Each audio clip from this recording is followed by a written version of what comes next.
நீங்கள் பார்த்து கொண்டிருப்பது ஊடக போராளி கிருபா பிள்ளையின் யூடியூப் சேனல். வணக்கம். இன்று மே மாதம் 20ஆம் தேதி 2024ஆம் வருடம் வைகாசி மாதம் 7ஆம் தேதி. EC24 நியூஸின் தலைப்புச் செய்திகள். காசாவில் இருந்து தப்பி வந்த நபரிடம் கனடிய அரசு கேட்ட சர்ச்சைக்குரிய கேள்வி. கனடாவில் இறந்தவர்களுக்கான இறுதி கிரியைகளை நடத்துவதில் சிக்கல். யாழில் 400 பட்டதாரிகளுக்கு நியமன கடிதம் வழங்க உள்ளார் ஜனாதிபதி. ஞானசார தேரருக்கு பொது மன்னிப்பு வழங்குமாறு ஜனாதிபதியிடம் கோரிக்கை. ஹெலிகாப்டர் விபத்தில் ஈரான் அதிபர் உயிரிழப்பு. ஊழியர்களுக்கு 8 மாத சம்பளம் போனஸாக வழங்குகிறது சிங்கப்பூர் ஏர்லைன்ஸ். ஜெயிலர் படத்திற்கு பின் தனது சம்பளத்தை 30% உயர்த்தினார் நடிகை தமன்னா.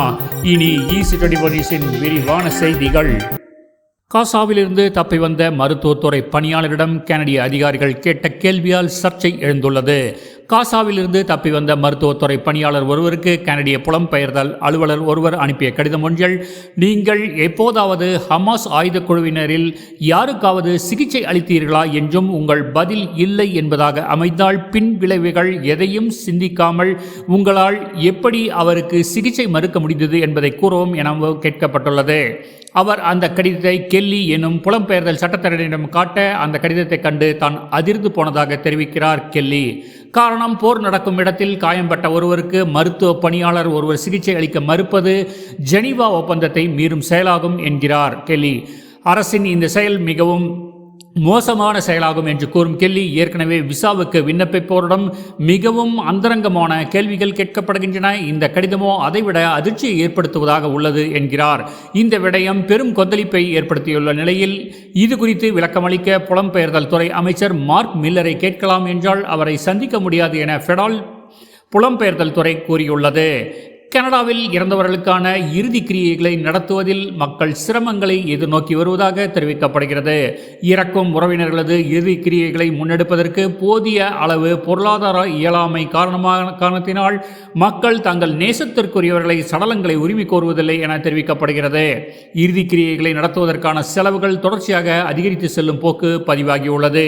1998ஆம் ஆண்டு $6,000 காணப்பட்ட இறுதி கிரியை செலவு தற்போது $8,800 அதிகரித்துள்ளது. கனடாவின் அதிக சனத்தொகை வாழும் மாகாணமான ஒன்டாரியோவில் கடந்த 2013ஆம் ஆண்டு உரிமை கோரப்படாத சடலங்களின் எண்ணிக்கை 242 என தெரிவிக்கப்பட்டுள்ளது. இவ்வாறு உரிமை கோரப்படாத சடலங்களது நெருங்கிய உறவினர்கள் அடையாளம் காணப்பட்ட போதிலும் பல்வேறு காரணங்களினால் அவர்கள் அந்த சடலத்தினை உரிமை கோருவதில்லை என தெரிவிக்கப்பட்டுள்ளது. செலவுகளை சமாளிக்க முடியாத காரணத்தினால் இவ்வாறு சடலங்கள் உரிமை கோரப்படுவதில்லை என சுட்டிக்காட்டப்பட்டுள்ளது. வடக்கிற்கு விஜயம் செய்ய உள்ள ஜனாதிபதி ரணில் விக்ரமசிங்கே 400 பட்டதாரிகளுக்கு ஆசிரிய நியமனம் வழங்க உள்ளார். யாழ்ப்பாணம் தந்தை செல்வா கலையரங்கில் எதிர்வரும் சனிக்கிழமை பிற்பகல் 3 மணி அளவில் ஜனாதிபதி தலைமையில் நடைபெற உள்ள நிகழ்வில் 400 பட்டதாரிகளுக்கு ஆசிரிய நியமனம் வழங்கப்பட உள்ளது. நியமனம் பெறவுள்ள பட்டதாரிகளுக்கான அழைப்பு கடிதங்கள் வடமாகாண கல்வி அமைச்சினால் இன்றைய தினம் அனுப்பி வைக்கப்படுவதாக தெரிவிக்கப்படுகிறது. வெசாக் தினத்தை முன்னிட்டு பொதுபல சேனாவின் பொதுச் செயலாளர் ஞானசார தேரருக்கு ஜனாதிபதி மன்னிப்பு வழங்க வேண்டும் என பௌத்த மத தலைவர்கள் வேண்டுகோள் விடுத்துள்ளனர். தேசிய ஐக்கியம், சமூக ஆதரவு ஆகியவற்றை ஊக்குவிப்பதில் ஞானசார தேரர் வழங்கிய பங்களிப்பை கருத்தில் கொண்டு மன்னிப்பு வழங்க வேண்டும் என பௌத்த பீடங்களின் தலைவர்கள் வேண்டுகோள் விடுத்துள்ளனர். இது தொடர்பில் ஜனாதிபதிக்கு கடிதம் ஒன்றை எழுதியுள்ள பௌத்த மத தலைவர்கள் மார்ச் 28ஆம் தேதி ஞானசார தேரருக்கு 4 வருட சிறை தண்டனை விதிக்கப்பட்டுள்ளதை சுட்டிக்காட்டியுள்ளனர்.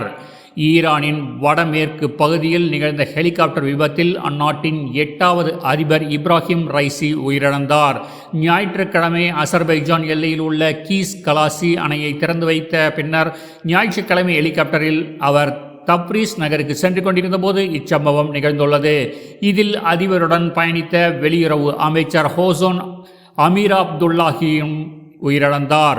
சிங்கப்பூர் ஏர்லைன்ஸ் நிறுவனத்தின் இந்த நிதியாண்டின் லாபம் கடந்த நிதியாண்டின் லாபத்தை விட 24% அதிகரித்துள்ளது. அதாவது ரூபாய் 16,521 கோடியை எட்டியதை அடுத்து தங்களது ஊழியர்களுக்கு 8 மாத சம்பளத்தை போனஸாக வழங்க முடிவெடுத்துள்ளது. சிங்கப்பூர் ஏர்லைன்ஸ் தனது ஊழியர்களுக்கு கடந்த ஆண்டில் 6.65 மாத சம்பளத்தை போனஸாக வழங்கிய நிலையில் தற்போது 8 மாத சம்பளத்தை போனஸாக அறிவித்துள்ளது. தமிழ், தெலுங்கு, இந்தி ஆகிய மொழிகளில் முன்னணி நடிகையாக வலம் வருபவர் நடிகை தமன்னா.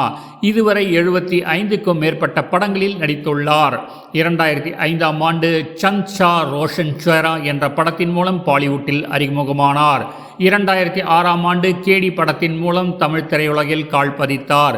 சமீபத்தில் வெளியான சுந்தர் சியின் அரண்மனை படத்தில் தமன்னா முக்கிய வேடத்தில் நடித்திருந்தார். இந்த படத்திற்கு ரசிகர்கள் மத்தியில் பாசிட்டிவான விமர்சனங்கள் கிடைத்து வருகிறது. ஜெயிலர் படத்திற்கு பின் தமன்னா தனது சம்பளத்தை 30% உயர்த்தியுள்ளதாக கூறப்படுகிறது. அரண்மனை படத்திற்காக தமன்னா 4.5 கோடி சம்பளம் பெற்றதாக கூறப்படுகிறது.